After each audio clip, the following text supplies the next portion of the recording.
Gustong pabawasan ni Senate President Cheese Escudero ang mga holiday sa Pilipinas. Sa dami raw kasi ng mga holiday na turn off ang mga investor na mamuhunan sa bansa. Mahigit isang buwan na ang holiday sa buong bansa. Our competitors from other countries aren't requiring these companies to pay double. Dahil nagkataon lamang na holiday at wala namang kinalaman dun sa bansang pinagtatrabahuan nila, lalo na sa call center. May bago na namang panukala, sabi sa balita. Gustong ipasa ni Jesus Escudero na bawasan yung mga holiday sa Pilipinas kasi ito yung dahilan kung bakit naging inkompetente ang Pilipinas pagdating sa larangan ng negosyo. Tapos, nata-turn off daw yung mga investors kasi nga dahil marami tayong holidays sa Pilipinas. And then, nagbabayad daw yung mga investors ng double pay where hindi naman daw holidays sa kanila, particularly sa call center. Like, nagbabayad yung US sa Estados Unidos ng double pay sa mga empleyado sa Pilipinas na hindi naman related doon sa bansa nila or sa trabaho nila kasi yung mga kliyente ng mga nasa call center is nasa Estados Unidos. Pero ang pangit kasi ang batas na ito is ang sinusuportahan natin yung mga foreign investors lang at hindi yung mga manggagawang Pilipino. Ang kawawa naman ang mga manggagawang Pilipino. Bakit? Bakit maging kawawa ang mga Pilipino? Sa ngayon pa nga lang, kinukumpara mo yung Pilipinas sa Estados Unidos. Ang Pilipinas ibang-iba sa Estados Unidos. Bakit? Sa Estados Unidos, pwede ang moonlighting. Moonlighting is having more than one job. Aside sa meron ka ng main job mo, pwede ka pang pumerma ng another kontrata sa ibang kumpanya as part-time or ibang trabaho. Kaya ang mga tao doon, hindi lang isa, dalawa, or mostly more than one job. Kasi allowed sa batas nila, sa Pilipinas. Pag pumirma ka na ng kontrata sa isang kumpanya, hindi ka na pwede pumirma ng ibang kontrata o magkaroon ng ibang trabaho sa ibang kumpanya. Kasi bawal nga sa batas natin mismo. Pangalawa, sa Pilipinas, ikukumpara mo sa Estados Unidos. Sa Estados Unidos, kapag lumagpas ng 8 hours yung trabaho nila, kahit minutes lang yan, binabayaran sila ng overtime pay. Sa Pilipinas, kahit oras na yung lagpas sa trabaho nila, makaramihan sa mga kumpanya, hindi nagbabayad ng overtime pay. Minsan pa nga kahit nakauwi ka na, tatawagan ka ng boss mo, papabalikin ka ng office kasi may kailangan kang i-submit o may kailangan kang gawin kasi kailangan ihabol, kailangan i-submit for that particular day. Tapos, pagkatanggap mo ng sahod mo, hindi naman bayad yung araw na yon. Hindi naman bayad yung mga oras na yon. Di ba?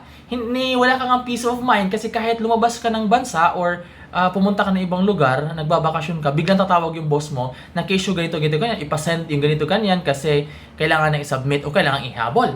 Tapos hindi naman bayad. Aside from that, sa Estados Unidos, kung ano yung nasa job descriptions, yun lang yung magiging trabaho mo pagdating mo sa trabaho. Dito hindi. Pag perma mo ng kontrata, ito yung nasa job descriptions mo. Pagdating mo sa trabaho mo, iba yung trabaho. Trabaho ng boss, trabaho ng mga kasama mo sa trabaho, pinapagawa sa'yo. Pero pagdating sa bayaran, hindi naman bayad yon. Yung binabayaran lang nila, nakastick sila dun sa job descriptions mo, pero yung mga ginagawa mo, hindi naman nakastick dun sa job descriptions. Nangyayari kasi biniblame ni Jesus Escudero na manggagawang Pilipino ang may kasalanan kung bakit incompetent yung Pilipinas sa larangan ng negosyo. Pero para sa akin, hindi. Unang-una, maraming mga Pilipino na gusto sanang magkaroon, na nangarap na magkaroon ng sariling negosyo na magandang negosyo sa Pilipinas. Pero ano nangyayari? Kahit ultimo, ang kumuha ka lang ng permit sa BIR, ang kumuha ka ng permit sa barangay o kung sa munisipyo, dahil gusto mo magsimula ng maliit na negosyo, kung wala kang koneksyon, kung wala kang backer, wala ka. Lugi ka. Eagles ka, wala ka. Kasi, aminin man ninyo o hindi, yung mga maliliit na negosyo, yung walang connection sa BIR, pinipirahan, ginagatasan, ending, hindi pa nga nagsimula yung negosyo, lugi na. Diba? Hindi nakapagtayo ng negosyo. Karamihan ng negosyo sa Pilipinas, owned by, or partly owned by foreign investors. Kasi, mas sinusuportahan natin sila. Kasi, pag mas malakas ka sa BIR, pag may connection ka, yung iba nga dyan, hindi nagbabayad ng taxes. Yung iba nga dyan, hindi naman sinisingil ng BIR. Kasi, malakas sa connection.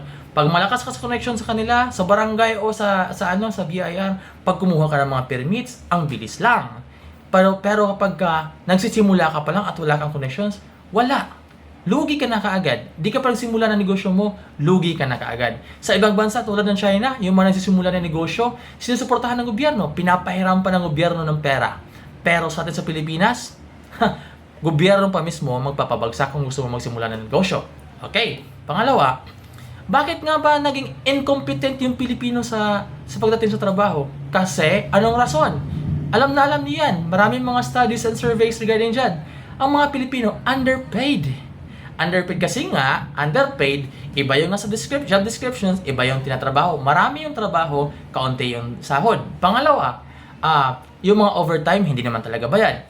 Pangatlong rason, hindi kasi pantay-pantay ang sahod sa Pilipinas. May Manila rate, may provincial rate.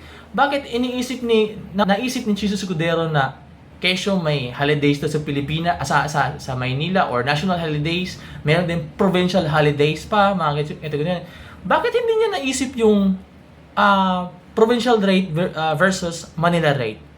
Na masyadong pahirap sa mga magagawang Pilipino. Yung mga magagaling na empleyado sa Pilipinas or sa probinsya, pumupunta ng Maynila kasi para lang sa kukurampot na increase o mas mataas na sahod. Ending, imbis na nakatira sa sariling bahay, imbis na nakatipid ng bayarin, imbis na nakatipid sa mga gastusin, nandito sa Maynila, nagre-rent ng bahay, na nagtitiis na mahal yung cost of living. Kasi nga, nangangarap na makatanggap ng malaking sahod. Tapos ito na ngayon, babawasan yung holidays. Holidays na nga lang, sa tuwing holidays na nga lang, nakakapagpahinga ng maayos yung mga empleyado. Ito na lang yung mga araw na nakakapagbakasyon, nakakapagpahinga, nakakatulog ng maayos, nagkakaroon ng peace of mind kahit kaunti yung mga empleyado kasi walang pasok.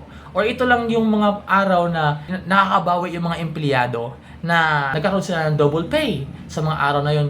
At least kahit doble yung trabaho, sa araw na yun, doble din yung bayad nila.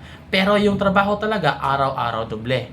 Kung gusto nang ipasa yung ganito na babawasan yung holidays, sana din i-allow na rin nila yung moonlighting sa Pilipinas. Na bawat Pilipino or yung mga empleyado, pwede or allowed na magkaroon ng more than one job. Tapos, sana din magkaroon sila ng batas na kahit minuto lang magpas sa oras ng trabaho ay babayaran dapat ng kumpanya. Tapos, sana i-monitor din nila, magkakaroon ng mahigpit na pag-monitor regarding sa trabaho na kung ano yung nasa job descriptions, dapat yun at yun lang yung trabaho. Hindi ito yung nasa job descriptions dahil ito lang yung gusto nilang bayaran, pero pagdating sa trabaho, iba yung trabaho mo, pati yung trabaho ng boss, pinapatrabaho sa'yo, pinapagawa sa'yo. Kapag hindi mo ginagawa, pagka hindi mo sinusunod yun, wala, kulilat ka, hindi ka kasama sa promotions kasi wala, hindi ka na nag-go beyond sa trabaho mo. Hindi ka nag-think out of the box. Pero pagdating sa bayaran, hindi naman sila willing magbayad beyond or out of the box. Kung ano lang yung meron sa job descriptions mo, kung ano lang yung pinirmahan mo, yun yung babayaran nila. Kung nasa job descriptions mo is 8 hours ng trabaho mo, yun lang yung babayaran nila. Pero yung mga OT mo araw-araw, minutes or hours, hindi naman nila binabayaran. Punto ko dito, bigyan natin ng chance or improve natin yung batas natin sa Pilipinas na mabigyan ng chances yung mga Pilipino magkaroon ng sariling negosyo, magtayo ng negosyo, hindi yung gagatasan pagdating sa BIR or kukuha lang ng permit sa barangay, hindi pa, kung wala kang connection, hindi ka mabigyan ng permit.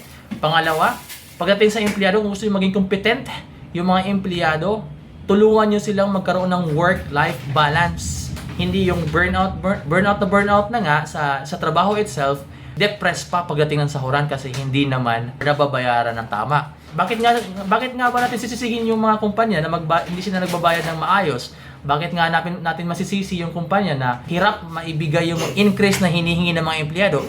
Kung ultimo yung gobyerno nga natin, kakurampot lang na increase sa wages, hindi nga maibigay-bigay agad. Yung provincial rate sa Manila rate, hindi nga maayos-ayos yan. Paano pa natin mabiblame yung mga competitors natin? O paano ba natin mabiblame yung mga kliyente or mga investors natin kung tayo rin mismo hindi natin magawa sa kapwa natin Pilipino?